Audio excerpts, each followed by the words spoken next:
towards the top teams of each region and not the entirety of the teams that are playing there, since we have, of course, oftentimes a big discrepancy between a #1 seed going up against the #4 seed. So how much do you value it in that situation?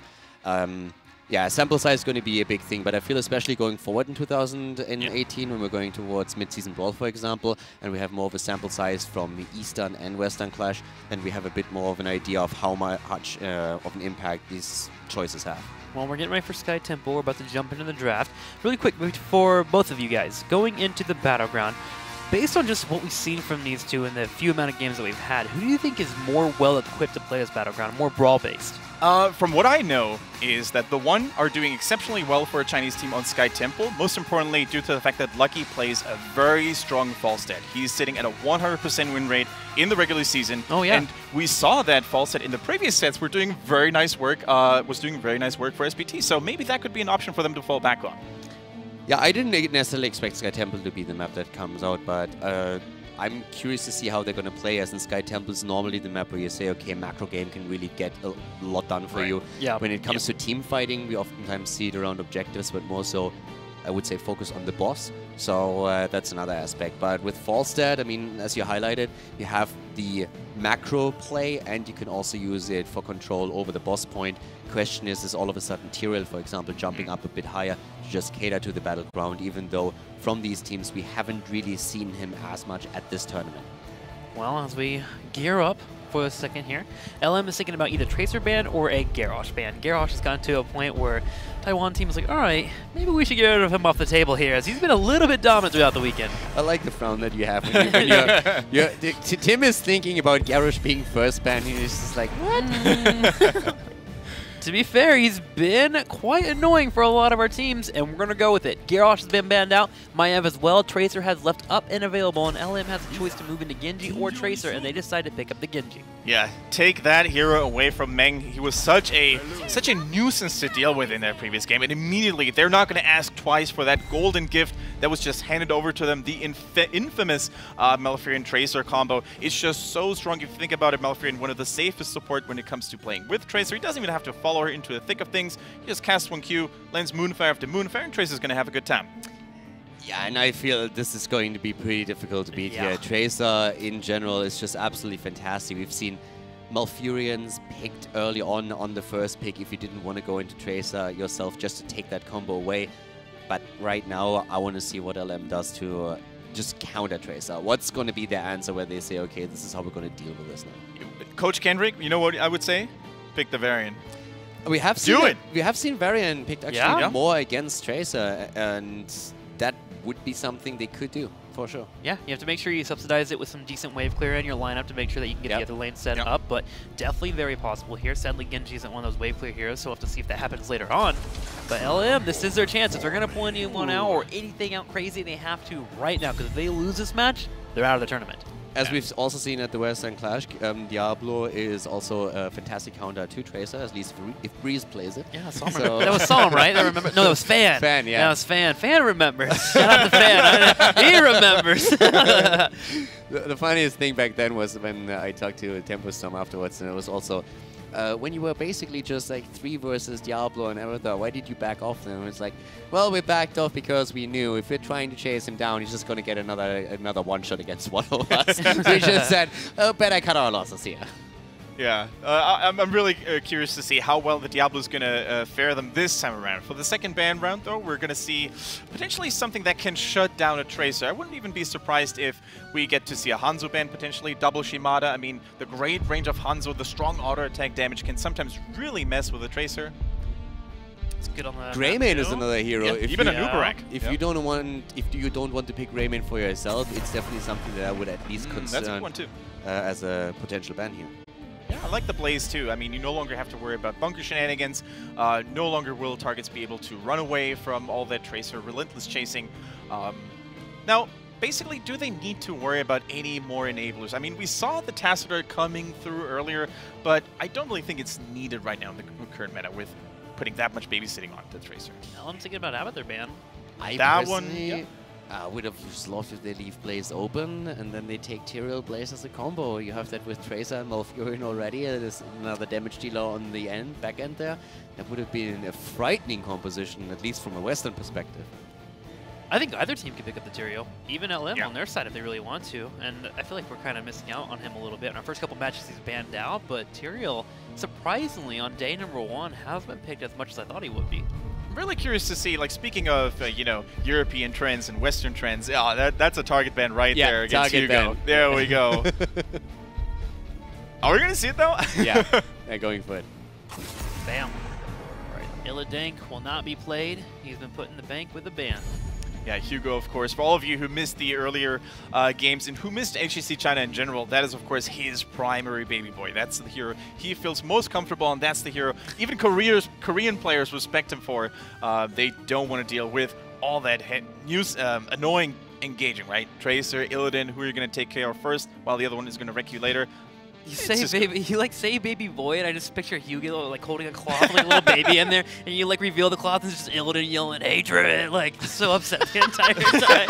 Like, that's the image I get when you say it's Hugo's baby boy, and I'm like, all right. I'm glad I could instigate your creativity and your fantasy like that. You reveal the face. Hatred.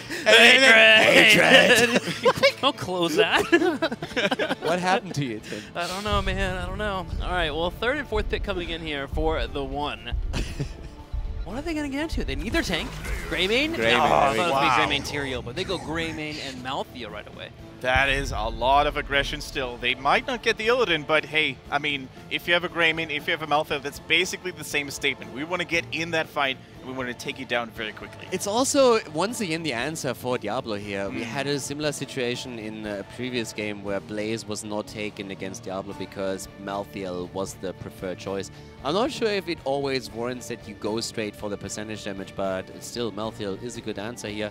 He can also be pretty devastating then in the late game. He's good on that solo lane now that we have a lot of the solo lanes taken out, Blaze, for example. And Greymane would have been super annoying for Tracer to deal with, and he himself, with Cursed Bullet, of course, can also chunk Diablo down. And depending on the talent build and the place they want to go for on that Malthael, a Touch of Death at level 7 is basically an Uther's worst nightmare. If you activate it at the right time, you know, the long cooldowns on Uther's healings can really suffer from that. LM thinking about what they want to move into. A couple of options available to them. They can move into double tank, maybe pick up that Nukerak. There's also the possibility of an old school one of Lucio, but they decided to move into Tychus and Dehaka. Yeah, basically just trying to get as many safe picks against all that aggression, against all that Tracer charging as possible. Dehaka has the burrow, Tychus is very stable if he goes for Odin. They're really just trying to die as less as they can. They have also a global now, and that is definitely a pretty good argument when you are on Sky Temple in particular. So a global to be used here, that's going to help them going up against Muradin. So he's... This is the one thing. If you have only Muradin as the main tank on the front line, then, I mean, Malthael, of course, can help a little bit with that, but you need to be really careful of that Tychus, because he is going to chunk Muradin down pretty heavily, and the Muradin will have to hop in the back, and who takes over then at the front? That has to be Malthael, and that's not going to be easy for him without Uther or Rhaegar behind him with the panic button. Not even the Tychus, the Diablo as well. 13 and 16. Yeah. It's very terrifying for a Muradin player. So it looks like with this Muradin pickup, we're looking at TheOne, and they're hoping to have a strong early game, making sure to get those temples set up, and then just go from there and have that control and kind of kite backwards. But can they pull it off against LM, who has a composition that, as you mentioned, is pretty safe? Yeah, it's just so surprising to see how some of the deepest in-meta heroes are just not making any appearances here. No ETC, not even considered. Yeah. For the supports, the Rhaegar, not even a consideration as well, and it really shows how narrow these teams are sometimes treating their drafts and their meta prioritization. I mean, in the situation they're in, I could have even seen Johanna, to be quite frank. You have a blind available that you can use in these situations. You have your Iron Skin too. Normally, I'm not the biggest fan of her in the current meta. More so, she's picked on... we've seen her in Infernal Shrines in the Western scene, and mainly on Tomb for the added wave clear as well. But in the setup that they're running here against Tychus, against Diablo, and the CC, that could have been also an option for them. But be it as it may, TheOne is currently in the lead here, and they have a lot of hopes with the setup. Keep in mind that with Stormball potentially, we're also having now Lockdown, since you can go from stun into a Malfurion route, and then Greymane can definitely jump on the target. So that is one of the things that could definitely happen here and lead to some kills. And already mirrored in adjusting with Third Wind as the level 1 talent, so when he takes damage, he can at least hop out and just take a few seconds in the back line to heal himself up again. Right, a little bit of an engage going on here onto Malthael. Escapes just barely. Hugo, by the way, playing that Malthael. Very cool to see that he has finally broadened his horizon a little bit. They're now no longer just going for the Illidan, the Sonya, and the Leoric, but also busting out a little bit of Malthael. Another hero that I quickly wanted to brought up actually during the drafting screen, Calder, was Thrall. What an impact he's had in the Western scene with Crash Lightning, but up to this point, completely left out. I mean, to be fair, Thrall has not seen as much play at the Western Clash as we see now in, let's say, general play, Hero League, and also the general appearance that he has yet. But yeah, he is, of course, a big priority. We have also not really seen any of the Sonya plays. Also at the Western Clash, not as highly represented. Of course, we have not seen the full rework on her yet at the Western Clash, and this is the same patch here, but still something is definitely noteworthy, since we still had, and I feel like a lot of this is also because we didn't have as much Infernal Shrines as we had at the Western Clash. Yeah, I'm actually very surprised that there is so much prioritization on Sky Temple, especially from the Chinese teams, which traditionally speaking hasn't really been their most favorite of battlegrounds to play on. But it's really cool to see how they're willing to switch things up and how they're willing to play a little bit more of a macro-oriented style on the battleground. Meantime, we see the Siege Giants taken care of, still getting a tower. And that defense actually got scary for a second. Malfurion got the roots down. The problem here really is with the Diablo and Uther being around. If Diablo gets the charge off and then the flip, the target is just simply dead, because there will be a follow-up stun by Wild Wolf on Uther, and then you have no chance if you're Malfurion or Greymane. So that was definitely a good route that came out of Malfurion, making sure that that engage never happened. If you look at Uther's build here as well, oftentimes when we see an Uther matched up against a Tracer, we see Q in the meantime hold that thought real quick. Never mind, Meng gets out to safety here. But the classic Q Pew Pew Shockaden build is normally what we like to see a lot against Tracer, constantly harassing them from afar. But here we see Hammer of the Lightbringer reducing the cooldown after completion with every basic attack on the Hammer of Justice. Yeah, and also, while all this is happening, we have a massive push through the top lane that we're seeing here in front of us, because that really has done solid work. Both of the towers are already down, and they are also taking Diablo under 50% HP just as the temples are about to activate. The fountain is also taken apart. That was actually a very impactful push that we just saw here.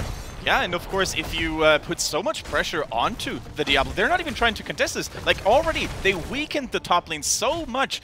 No defense here, and that is going to be an easy fort. Exactly, that guarantees fort. So right now, this is a fantastic start into the game for TheOne. Not only will it result in a slight experience lead for them, but it's also a huge positional advantage that they have. And the Chinese team is already starting to invade the temple in the mid lane as well. Dehaka has not made any moves yet. He's still attempting to get experience at the bot lane for his team, pushing out an additional wave.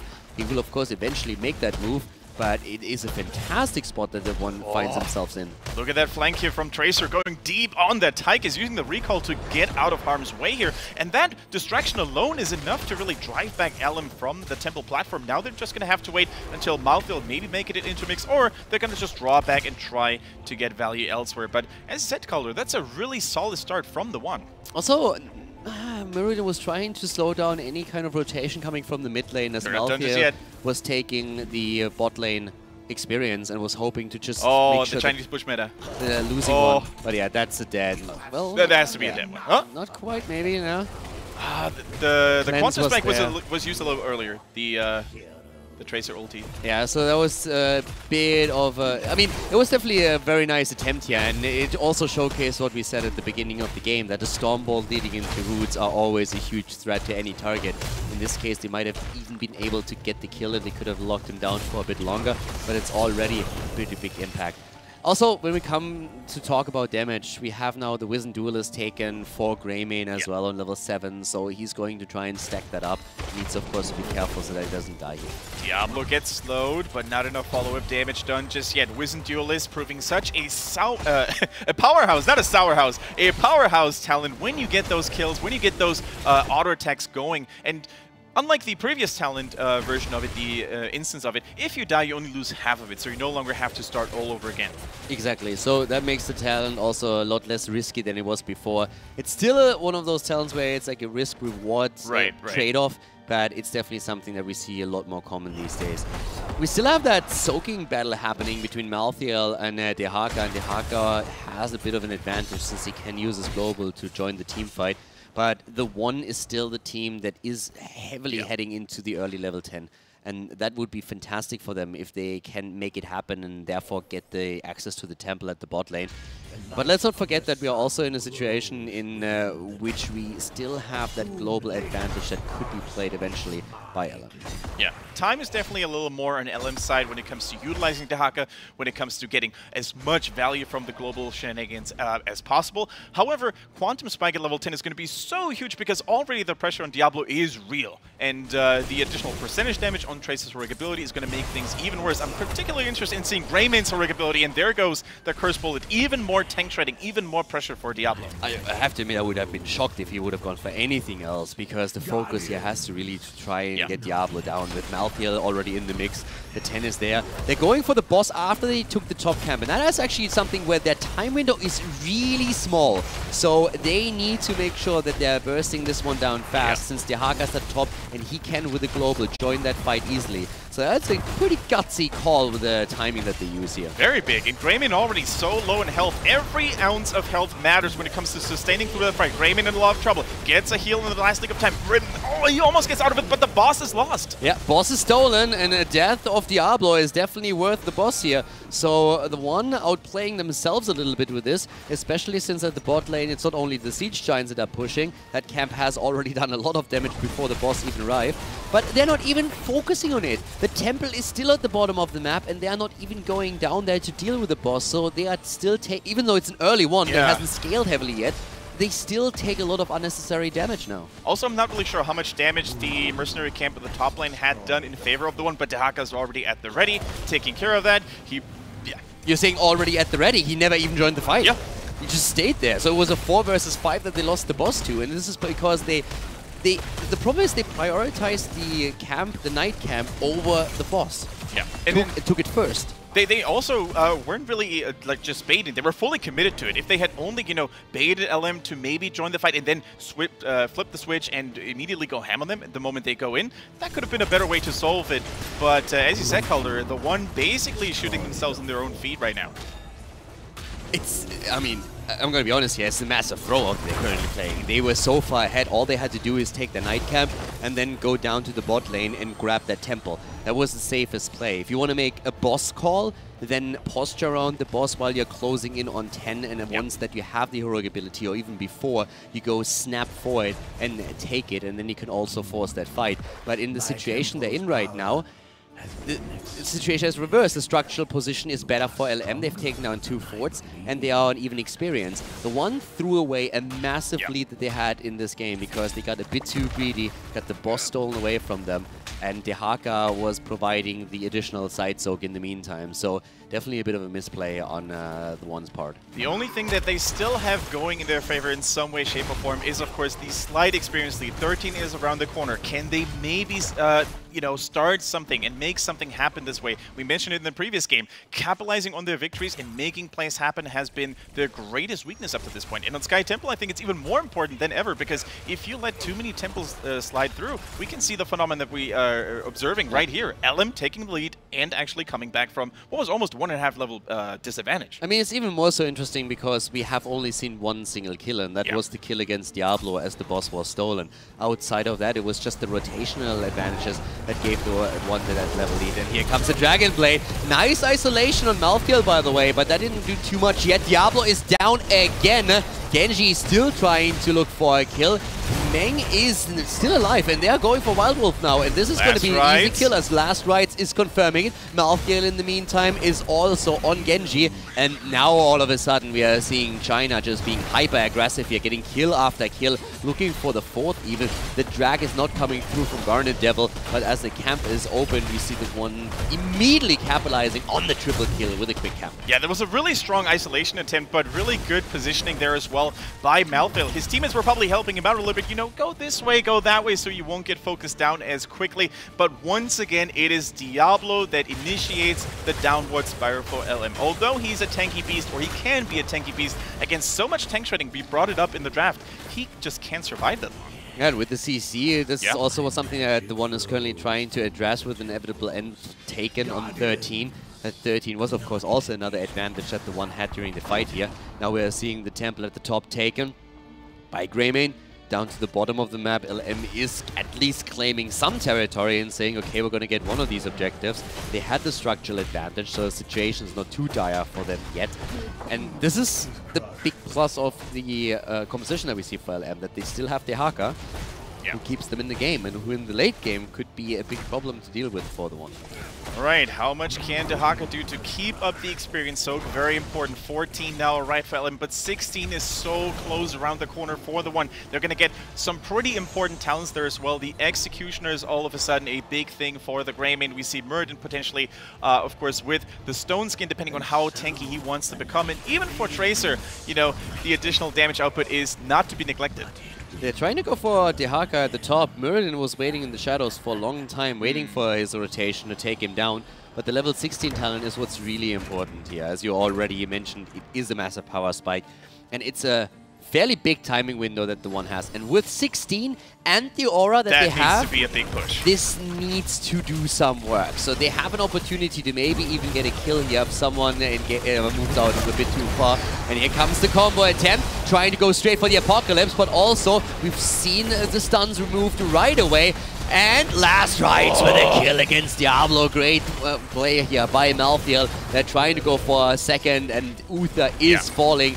Great play here by TheOne, and that is going to be a key. And no main tank anymore, no support left. That is free reign, free territory for any Tracer player. Genji trying to cause a little bit of a distraction here, but they should really focus on the keep. Death timers pre-16 are still very low, so they're probably going to come back in time to defend the core. But if there's one thing that TheOne has done in the past already, is going for crazy core calls with so close to actually advancing on to the next round, they're not taking any unnecessary risks. Yeah, they also need to send someone back because the bot lane is pushing against them. This is where we had the Siege Giant camp for a long time doing work for LM. Hey, Calder, boss is up. Before it goes for keep, they need to deal with it, and that's what Malthael is currently doing.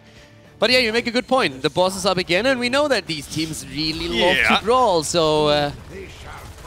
I mean, at this point, from the perspective of TheOne, you just have to say, okay, boys, let's not throw here. Exactly. Just wait for the temples to activate. It's 2 temples. That's actually a really good scenario for them. They only need to manage, you know, to take control over 1, and they're actually going to get a nice, solid keep of it, especially in the bottom lane, where previously Mercenary Camp had already taken down and dealt some damage. That's all they need to do, but instead, they're doing a happy little brawling in the middle temple on the middle platform. Dehaka is coming in, turning into a 5 versus 4. Malthael not there yet. The drag is in, and that's a big one. Hitting Malfurion here, and he doesn't have his 10 available. He's actually falling before he has any chance of getting the Twilight Dream off. Genji, on the other hand, is also dead, and this could be the exact thing that TheOne needs right now. If they win this fight, they are very likely to win the game. Diablo ends up falling as well. The Uther is actually next in line. Tychus, although he's in a big Odin, is pressured heavily, and this is a clean team wipe here against LM. Although without the support, they're probably not going to be able to make it all the way to the core. Their health bars are very low, but guess what? Double temple still seems like a good thing to me. Yeah, definitely. With the support, if Malfurion would have still been alive, they could have gone for core directly, but they are still going to get a lot of value out of the 2 temples here. It was really interesting to see that fight happen because it was the perfect engage on Malfurion. And if he dies first, then you have a good chance there. And he was just 10 seconds away from Twilight Dream being up again. If he gets a Twilight Dream off at any point during that fight, if that's readily available already, then that would have been game.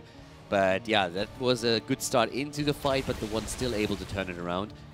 Question for me is still... Yeah, how much health is left on the bottom keep there? It's actually healthier than I said it was. Yeah, with both of the temples there, they still won't be able to get a keep. Interesting part is, they also made the choice to not go for the boss because they just were so low in HP and mana. Yeah, they didn't have the necessary sustain available. They definitely wanted to avoid risking yet another throw, as you said earlier. But here, 20 against 17. But LM, they realize they can no longer win this game in a normal macro way, so they have to go for a Hail Mary. They have to go for a team fight, but that is not the way they wanted to start a fight. Yeah, no souls, no fun. Diablo is down, and he's down for the count this time.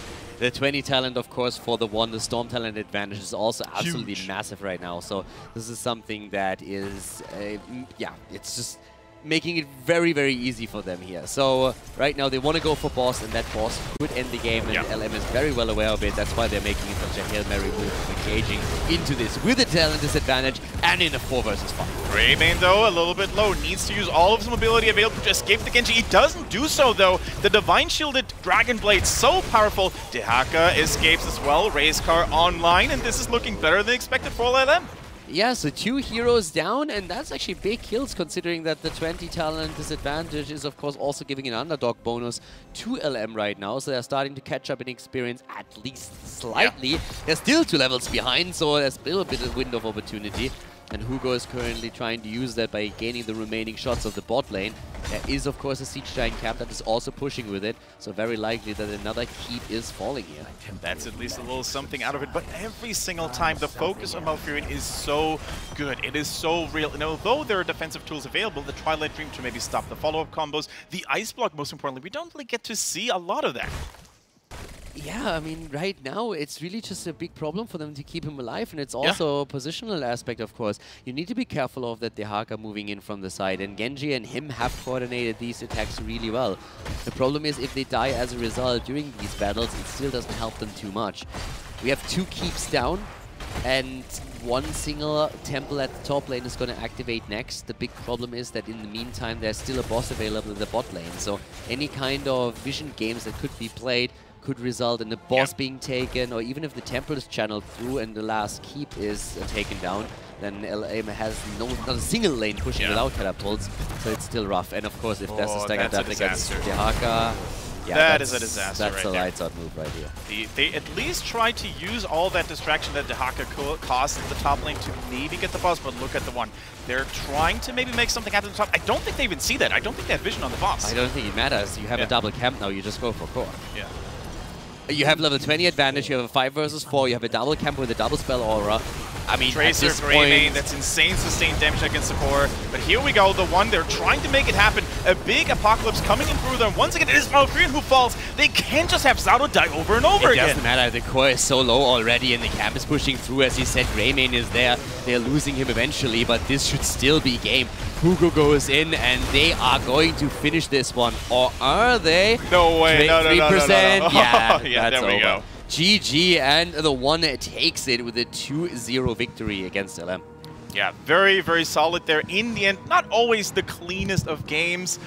We've seen a couple of back and forths here. I think it's safe to say that TheOne, if they were a little bit more determined, if they were a little bit more confident in their own abilities, I think they could have maybe ended it a little bit earlier. I think I agree with you. Definitely looking at the series LM versus TheOne, it looks like these were much closer than those of the Korean matches, right? That's Korea, for sure. Obviously, a few pegs above the rest of the teams here, but when it comes to China and Taiwan, very, very similar. But I will say in that last match on Sky Temple, TheOne was able to just win team fights much better. Also, another thing too is they never had unnecessary deaths towards that light stage, which was so important for them, obviously. Even when they lost that boss on that bottom side, where I was getting a little worried, I was like, you know what? LM's got a chance for this. They still weren't losing targets on their side, and that allowed for them to be composed and eventually find fights that they could win. And that's exactly where we maybe are witnesses of the rise of TheOne. If you think back to the playoff stage in HGC China, they started off at 5th place, and with their win against SOA and then even against CE, they just used all the momentum and actually placed 2nd in the region. So maybe now with that imminent threat of, dropping out of the tournament, being pushed to the side, this is where they can find their rhythm. This is where they come back a little bit more determined and more secure. That's right. Well, TheOne able to get a victory here, and they're going to make it to tomorrow, Saturday. Very exciting stuff for them. Sadly, LM will be going home, but it was a joy to watch them. A couple of great showings, but have some things to work on. Again, a new young team here from Taiwan that has some experience there. As long as they come together as a team, could definitely see more of them in the future. Definitely not the last tournament. We're going to see players like Bui in there, for example. Strong mechanical players, just continues to impress. And although it was their determined goal to take out a Chinese team, TheOne in particular, it was a little bit of a grudge match between the two. They unfortunately weren't able to do so successfully. TheOne, on the other hand, we're going to see them again tomorrow. That is very correct. Speaking about TheOne, Caldor is getting ready and primed to talk to one of the winners of that match and see their thoughts about the match. You almost fell for it. Which I'm actually very, yeah, exactly, right? I almost punned in. I'm actually very excited to see what they have to say about that, because it's got to be exciting, right? Coming to a tournament, being new here, and being able to at least get a win, and you're going to day number 2. That's motivation. You know, I've been casting them for almost 2 years now, and I've never heard a single interview, a winner's interview from TheOne, so I'm super excited to see who's even going to be that voice. Is it going to be Hugo, the team captain, or are they going to get Meng in there, the young prodigy, 18 years old? And he, in my opinion, carried for a large portion there, or the Genjin first game in particular. Like, without him, they couldn't have done it. Personally, I'm hoping for Hugo. Hugo has been a mainstay, and it sounds like we are ready to go. So let's go to Caldor and his shiny head and see what he has to say.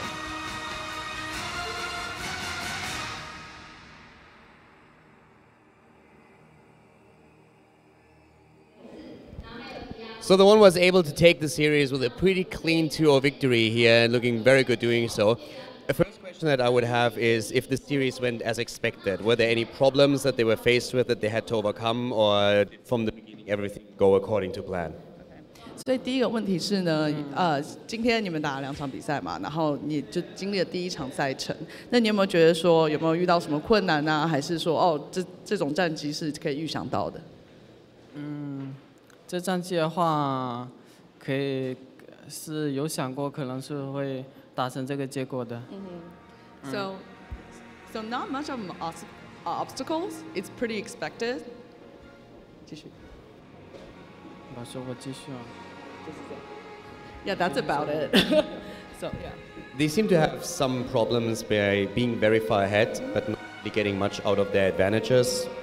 Having a bad fight, all of a sudden their opponent's back in the game.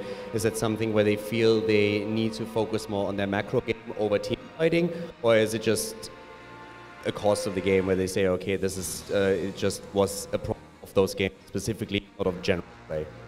所以之前在打的时候有几次play 就是看到哇，大家的那个等级都算蛮领先的，有一个很好的一个算优势吧。但是结果后来就有一点，后来又小小的又有点落下来。这是因为是不是要加强点，比如说个人操控了，还是说需要把更重心放在团战上？就是你有没有对这些有些想法？有可能第一把的时候打那个 LM 的时候，我们一直开不了团，然后被他们拖到后期，后面的话一个失误就导致差点被他们翻盘，所以可能我们要注重一下开团这个东西。对。